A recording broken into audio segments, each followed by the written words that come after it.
मुख्तार अंसारी के जाने के बाद पूर्वांचल में खाली हुआ सियासी मैदान। अब ब्रजेश सिंह ने चुनाव लड़ने की संभाली कमान। क्या 2027 में बदल जाएगा पूरा सियासी गुणा गणित? कभी पूर्वांचल के विरोधी चेहरों में गिने जाते थे मुख्तार और ब्रजेश। अब एक अध्याय खत्म और दूसरे ने ठोकी चुनावी ताल। आखिर किस सीट से होगा सबसे बड़ा खेला? कहते हैं सियासत की जमीन कभी खाली नहीं रहती। एक सूरज डूबता है तो किसी दूसरे चेहरे की परछाई लंबी होने लगती है और पूर्वांचल की राजनीति में इस वक्त कुछ ऐसा ही होता दिखाई दे रहा है। जिस पूर्वांचल की सियासी कहानी दशकों तक दो चर्चित नामों के बिना अधूरी मानी जाती थी, एक तरफ मुख्तार अंसारी और दूसरी तरफ ब्रजेश सिंह हैं, अब वहां पूरा खेल बदल चुका है। मुख्तार अंसारी इस दुनिया में नहीं है और दूसरी तरफ ब्रजेश सिंह ने चुनावी कमान संभाल ली है, जिसने वाराणसी से लेकर चंदौली और गाजीपुर तक सियासी पारा चढ़ा दिया है।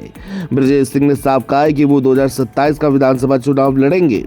सवाल है कि क्या मुख्तार के बाद अब पूर्वांचल में ब्रजेश सिंह की बारी आने वाली है? चलिए आसान भाषा में सब आपको बताते हैं। दरअसल ब्रजेश सिंह का नाम अब पूर्वांचल के लिए नया नहीं है। 1980 और 90 के दशक से उनका नाम क्षेत्रीय प्रभाव और कई आपराधिक मामलों से जुड़ी चर्चाओं में आता रहा है।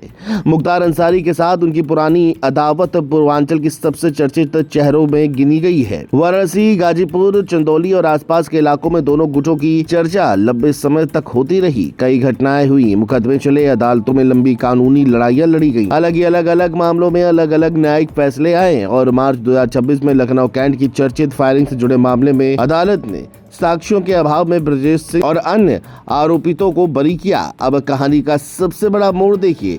जिस ब्रजेश सिंह का नाम कभी पूर्वांचल की पुरानी अदावत के साथ लिया जाता था, वही ब्रजेश सिंह अब खुले तौर पर चुनावी अखाड़े में उतरने की बात कर रहे हैं। यानी बंदूक और बाहुबल वाली पुरानी चर्चाओं से अलग अब लड़ाई वोट और विधानसभा की कुर्सी पर आकर टिकती दिखाई दे रही है। अब सवाल ये है कि ब्रजेश सिंह चुनाव लड़ेंगे कहां से, क्योंकि यही वो पहली है जिसने विरोधियों की नींद उड़ा रखी है।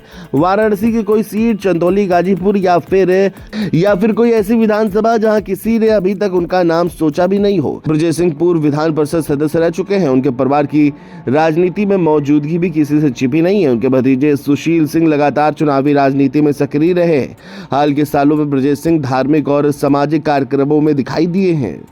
मंदिरों और सार्वजनिक आयोजनों में उनकी मौजूदगी लगातार चर्चा में रही। लेकिन कहानी में सबसे बड़ा खेल सिर्फ ब्रजेश सिंह का नहीं है। जरा पूर्वांचल और आसपास के सियासी नक्शे पर नजर डालिए। ब्रजभूषण शरण सिंह लगातार अपने बयानों से चर्चा में है।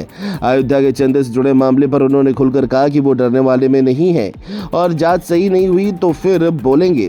दूसरी तरफ प्रतापगढ़ में राजा भैया अपनी अलग राजनीतिक ताकत के साथ मौजूद है।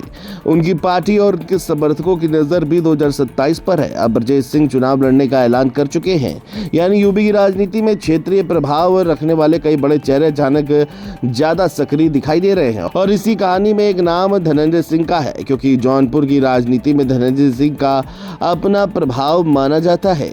लोकसभा चुनाव के दौरान उनकी राजनीतिक भूमिका और उनके समर्थकों के रुख पर खूब चर्चा हुई थी।